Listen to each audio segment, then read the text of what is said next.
السلام علیکم ویورز، امید کرتا ہوں کہ آپ ٹھیک ٹھاک ہوں گے۔ سب سے پہلے اس چینل کو سبسکرائب کر دیں تاکہ آنے والی ہر ویڈیو آپ کو مل سکے۔ تو آج میں آپ کو کہانی سناؤں گا حضرت بہلول دانا اور ایک تاجر کی۔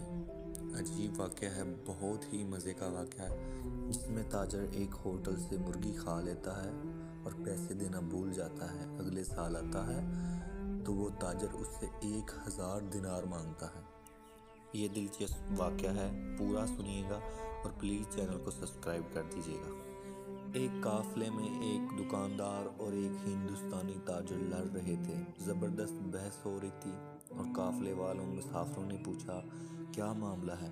تو دکاندار نے غصے سے کہا، دیکھیں جناب، یہ عجیب شخص ہے، کھانا اس نے کھا لیا ہے مگر یہ پیسے دینے کے نام سے مر رہا ہے۔ اگر میں اسی طرح فری کھلاتا رہا میں تو سڑک پر آ جاؤں گا، بھکاری بن جاؤں گا۔ تو مسافروں نے سوداگر کی طرف دیکھا اور کہا، جناب آپ تو اچھے خاصے معلوم ہوتے ہیں، اچھی حالت ہے، اچھا پہن سہن ہے، تو آپ اس کو پیسے کیوں نہیں ادا کرتے؟ اور تاجر نے تبھی اپنا موقف بیان کرتے ہوئے کہا، میں تو اسے پیسے دینے کے لیے تیار ہوں، میں نے ہی اس کے ساتھ بھلائی کی، اس کو اس کے پچھلے کھانے کے پیسے ادا کر رہا ہوں جو کہ اتفاقاً بھول گیا تھا، لیکن یہ کچھ اور ہی حساب لگا رہا ہے۔ سارے مسافر پوچھنے لگے کیا؟ تو دکاندار نے بہت ہی جوش کے ساتھ کہا، بھلائی کس بات کی؟ ایک تو اس نے میرا کھانا کھایا اور ایک یہ رقم دینے دیے بغیر ہی یہاں سے چلا گیا تھا۔ مطلب یوں ہوا تھا کہ مسافر جو تھے گزرتے تھے قافلے لے کر، مسافر ایک ہوٹل سے کھانا کھا کر چلا گیا اور بھول گیا، اور اس نے سوچا، دل میں سوچا کہ چلو یار آئندہ سال جب بھی آؤں گا تو اس کو اس کے پیسے دے دوں گا۔ جب پھر وہ وہاں ہوٹل پہ پہنچا تو پھر اس نے کھانا کھایا اور اس نے پوچھا کتنے پیسے ہیں؟ چلو پچھلے پیسے بھی ادا کر دیتا ہوں جو میں بھول گیا تھا، مسافر نے کہا۔ تو دکاندار نے اس کو کہا کہ 1000 دینار۔ اب حساب لگائیں کہ پچھلی دفعہ کتنے کھا گیا ہوگا۔ سوداگر نے کہا، معاملہ یوں اس طرح ہے کہ قافلہ یہاں سے گزرتا ہے اور یہاں پہ ٹھہرا، میں نے ایک مرغی اور چند ایک انڈا کھایا تھا، جلدی کی وجہ سے پیسے ادا کرنا بھول گیا، اور جب میں نے سوچا اگلے سال آؤں گا دے دوں گا، جب میں آیا تو میں نے اس سے پوچھا تو اس نے مجھ سے 1000 دینار مانگ لیا۔ آپ بتائیں اب کہ یہ کیا انصاف ہے؟ ایک مرغی اور چند انڈے کی قیمت 1000 دینار کیسے ہو سکتی ہے؟ تو دکاندار بولا کہ جناب اتنے دیندار نہ بنو، ابھی میں نے کوئی جھگڑا نہیں کیا، میری بات کو ذرا غور سے سنیں۔ پچھلے سال اس نے بڑے ہی مزے سے ایک مرغی اور 6 انڈے کھائے، ٹھیک ہے؟ اگر مرغی کے نیچے وہی 6 انڈے میں رکھتا اور انہی 6 انڈوں سے چوزے نکلتے اور ان چوزوں سے انڈے نکلتے، انڈوں سے چوزے نکلتے، چوزوں سے انڈے نکلتے، اسی طرح وہ بڑھتے بڑھتے نکل جاتے، اتنے ہو جاتے۔ آپ حساب لگائیں کہ ایک سال میں وہی مرغی اور 6 انڈے 6000 مرغیاں اور 6000 چوزوں میں بدل دیتی۔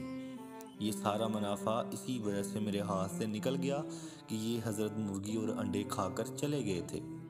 تو اب میں نے حساب لگایا کہ ان کی طرف میرا 1000 درہم بنتا ہے، اب انہیں تکلیف نہیں ہونی چاہیے، مجھ سے جھگڑا کس بات کا ہے ان کا؟ سوداگر بیچارہ پریشان تھا کہ اتنی بڑی رقم کہاں سے لاؤں گا، 1000 درہم کس سے لے کر اس کو دوں گا؟ مسافروں میں سے ایک شخص بولا، اگر کسی کے پاس تیز رفتار سواری ہے تو وہ مجھے دے، میں بغداد سے قاضی کو لے کر آتا ہوں۔ تو مسافر بولا، میرا کھچر لے جاؤ، اس کی رفتار بہت ہی تیز ہے، خدا کے لیے قاضی صاحب کو لے آئیں اور اس قصے کو ختم کریں، میں اتنی رقم کہاں سے لوں گا، میں تو بیکاری بن جاؤں گا، میں نے اپنے ملک واپس بھی جانا ہے، خدا کے لیے میری مدد کیجیے۔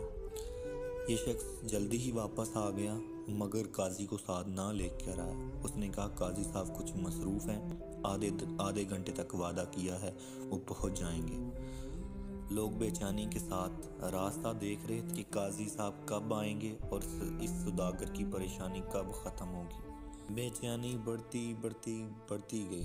اچانک بغداد سے آنے والے راستے پر ایک درویش نمودار ہوا، قاضی صاحب آ گئے، قاضی صاحب تشریف لائے اور یہ مسافر خوشی سے نعرے لگانے لگا، اور یہ درویش کوئی اور نہیں تھا، حضرت بہلول دانا تھے، عقل مند انسان، انصاف پرست۔ وہ اپنے گدھے سے اترے اور ان کے درمیان آ بیٹھے اور کہا، حضرت معذرت چاہتا ہوں، پہنچنے میں دیر ہو گئی۔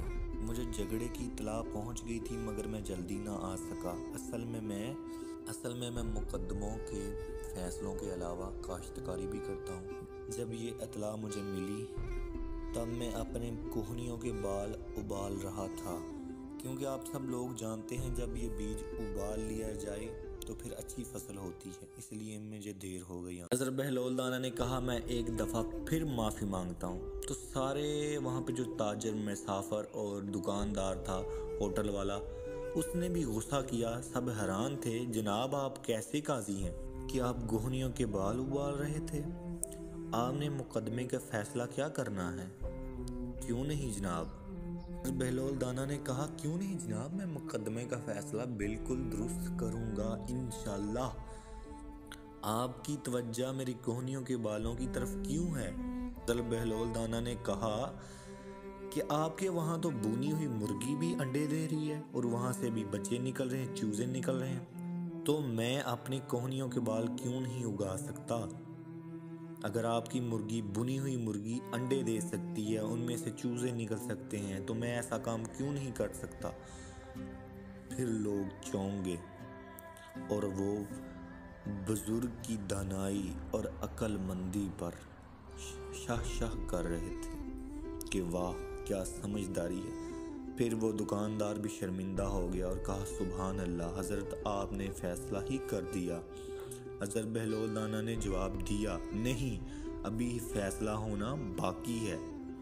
وہ یہ کہ سوداگر اور دکاندار اپنے دل سے رنجش نکال دیں اور دونوں گلے ملیں، اور آئندہ دکاندار کسی کو بھی بنی ہوئی مرغی کی قیمت زندہ مرغی کے مطابق مت لگائے، کیونکہ مسافر ہمارے بھائی ہوتے ہیں۔ کہانی بہت دلچسپ تھی، مجھے ابھی اتنا ایکسپیرینس نہیں ہے، تو آئندہ آنے والی ویڈیو میں ضرور میں امپروومنٹ کروں گا۔